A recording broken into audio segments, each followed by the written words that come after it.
তুই তো রাজমিস্ত্রির ছেলে, তোর এমপি হওয়ার কি দরকার? কি দরকার ছিল তোর এমপি হওয়ার?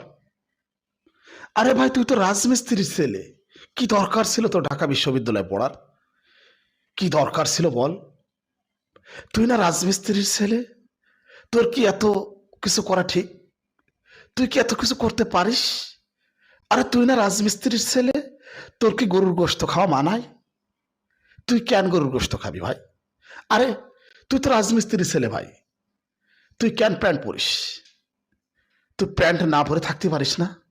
হচ্ছে না কিন্তু। তুই কিন্তু রাজমিস্ত্রির ছেলে ভাই, কথাবার্তা ঠিকঠাক করে বলিস। আরে ভাই, তুই রাজমিস্ত্রির ছেলে, তোর এত শখ আসে কোথা থেকে? তুই কেন এমপি হলি? প্রিয় ভিউয়ার্স, কথাটা এই কারণে বলছি, দেখেন, হাসনাত আব্দুল্লাহ বাংলাদেশের ইতিহাসে আমার মনে হয় একটা নতুন ইতিহাস সৃষ্টি করবে।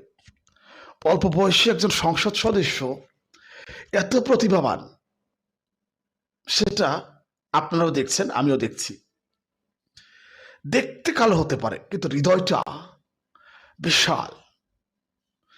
মানে একজন হাসনাত আব্দুল্লাহ সংসদে সংসদকে মাতিয়ে তুলতে পারে, সেই যোগ্যতা, সেই ক্যাপাসিটি, সেই ক্যাপাবিলিটি ওর ভিতরে আছে।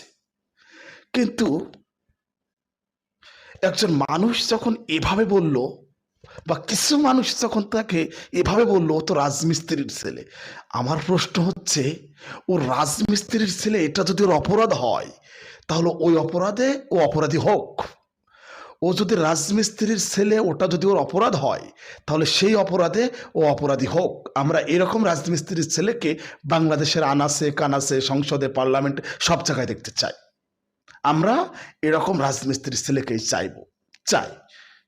প্রিয় ভিউয়ার্স, আপনাদেরকে বুঝতে হবে, এই যে এই ধরনের কথা যারা বলে না, তাদের অন্তরটা আসলে পচে গেছে। তারা রাপ, তারা ব্যাড না, ওর্স না, ওস্ট। আমার মনে হয় বুঝতে পারছেন।